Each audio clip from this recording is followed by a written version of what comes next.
In this episode of the Leadersmith podcast, I want to try my best to convince you to become a thought leader in your industry. Stay tuned. In a world of incompetent bosses, micromanagers, and petty tyrants, you are listening to The Leadersmith. Now, here is your host, Darin Gerdes. So the world has changed, and as it is changed, one of the things that will set you apart in your industry is if you can become a thought leader. That is, if you become somebody that people look to for advice and solutions. Let me give you an example. So, for example, before COVID, you were a good insurance agent and you prided yourself on great customer service. But that might not be enough because there are a lot of great insurance agents who pride themselves on customer service. In contrast, a thought leader is somebody who people look to for advice about some aspect of your business. So let's say that you are not just an insurance agent, but you are the premier agent who understands not just housing insurance, but as a subset, flood insurance, and you are the go-to source. You speak at conferences about it. You put out podcasts about flood insurance and all the variables. You are constantly in demand for any information about flood insurance because you have become an expert. That's what I mean by thought leadership. So there's a marketing funnel. We want people to fall through the marketing funnel, and we want them to. There's a lot of people. Some will fall outside of it. Some will fall inside of it. And then there's the top of the funnel. There's the middle of the funnel, and then there is the bottom of the funnel. And it works in a particular way where at the top of the funnel, you're looking for awareness, right? People just to find, oh, flood insurance. Oh, that's interesting. Middle of the funnel, you want them to really consider, yeah, flood insurance is a really good thing. Here's how the variables work. And at the bottom of the funnel, you want them to make specific decisions about flood insurance as you have described, and you're selling your flood insurance. So let's say that's where you're coming from. Okay, so I'm using that as top of the funnel, middle of the funnel, and bottom of the funnel, and I'm explaining that up front because I found an article in Forbes that I want to talk about. It's where does thought leadership marketing fit into each stage of the TOFU, MOFU, and BOFU models. And that's top of the funnel, middle of the funnel, and bottom of the funnel models.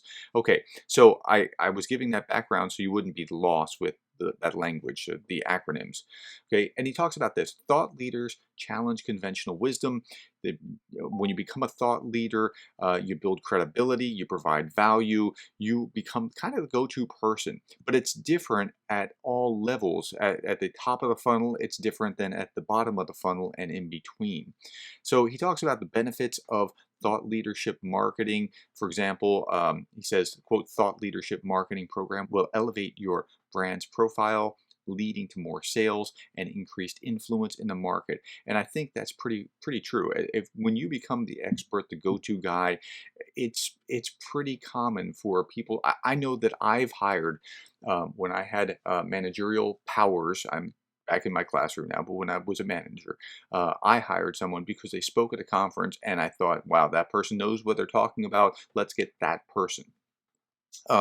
So he talks about Edelman's 2019 business to business thought leadership impact study, which showed that 60% of C-suite executives are willing to pay a premium rate for a product or service from a company that has thought leadership.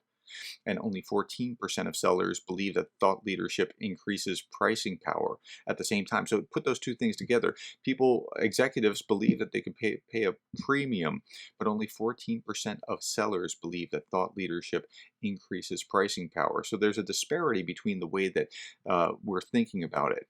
How does thought leadership marketing work? He says that same survey found that 45% of decision makers, now I'm quoting, that same Edelman study found that 45% of decision makers had invited companies to bid on a project just because they produced thought leadership content. So what is that? That's speaking at a conference, that's putting out papers, that's blogging, that's being visible to talk about your industry in a new, novel way, somewhere where we go, oh, he's an expert. He knows what he's talking about. So thought leadership includes things like being, providing valuable content, focusing on trends and informing others about it, being able to be authentic and build these trusting partnerships and working with your audience. So to create an effective thought leadership campaign, you need to do a few things. You need to find a unique value proposition. So let's say we're dealing with that insurance agent who's selling flood insurance. If you know every place, so where I am right now, we're in the Low Country in Charleston, South Carolina, right? And it's called the Low Country. So let's use the flood example. So you're selling flood insurance. If you know every neighborhood that's affected by flood insurance and you speak at the Chamber of Commerce events regularly about flooding and flood insurance and the possibilities and the statistics and that kind of thing, you are building a brand as being the go-to guy for flood insurance, right? So you're finding a unique value proposition. You're finding the gaps in the marketplace. You understand who your customer is and who your customer isn't. You shouldn't be talking to anybody, if you can avoid it, who has no need for flood insurance or is nowhere near it. But you want to make sure that you're maximizing who your customer is and giving out a clear, solid, useful advice. At least getting them at the top of the funnel to think about it, and by the bottom of the funnel to make the decision to pull the trigger for you.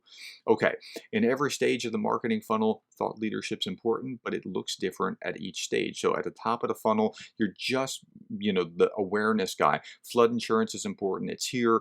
No, I let me put a caveat here. I don't have a dog in a fight about flood insurance. I just made that up. I don't actually live. We had that 100-year flood a couple years ago, and I was nowhere near it. My neighborhood was fine. I'm not trying to peddle it. That's not it. This is just an example. Okay, so at the top of the funnel, you're spreading awareness. You're trying to position yourself and your company as the solution, but you're just making it aware. You're raising awareness, as the kids are saying these days, right? Okay, so thought leadership comes in forms of blogs and social media and papers and presentations and talks and newspaper editorials, going to the Chamber of Commerce, being a guest speaker at some, you know, local or statewide conference, something along those lines. Now that's just raising awareness. At the middle of the funnel, it becomes different. Now you're converting people who have become aware into leads, and those leads should be able to be worked with in order to get more detailed solutions. So right now, if you have just gotten somebody who's aware, who's looking at it, that's a lead, and you want to give them some how-to guides, some testimonials from people who bought flood insurance and just before it was a disaster hit, and some analysis that will help them really think about, I really should prepare for flood insurance. At the bottom of the funnel, you have to get even more granular. So it goes from awareness down to granularity. And at the bottom of the funnel, now the customer should have access. He says, at this stage, the customer should have access to content that demonstrates your capabilities and expertise in the marketing segment. Not flood insurance is good, but here's exactly what our product does and why it works and why you should be protected and how it's cheaper than everybody else and all those things.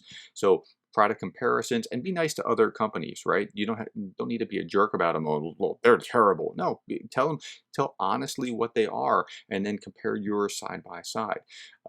Demonstrations, if that's possible. Flood insurance is a little tricky for that, but you get the idea. Okay, and then you develop this flood insurance marketing strategy in a coherent way. Answer questions that your customers are asking, provide facts, think about how to be unique in that market. But you want to go from top of the line, just awareness, down to here's what all the parameters are, to here's why our specific company has the answers. And if you can be that thought leader, the go-to person in your market, in your niche, in your industry, you'll be the guy that people are asking, hey, how do I buy this flood insurance that you're talking about? Okay, so that's thought leadership in a nutshell, and I want you to be aware of it, and I want you to start thinking about how you can become a thought leader regardless of the industry that you're in. Now I want to close with a quotation for contemplation, as I always do. Found this great quote that said, Quote, putting an obvious statement in quotes followed by your name does not make you a thought leader, by Lauren Strand. I just thought that was funny because, sometimes we just think, well, if I just say something witty, it's not about saying something witty. It's about having a unique vision, a unique angle, and then being out there trumpeting that message so that people know who you are. Hey, thanks for your time. I really appreciate that you're here with me listening to this, and I hope that helps you become the kind of leader that you would want to follow.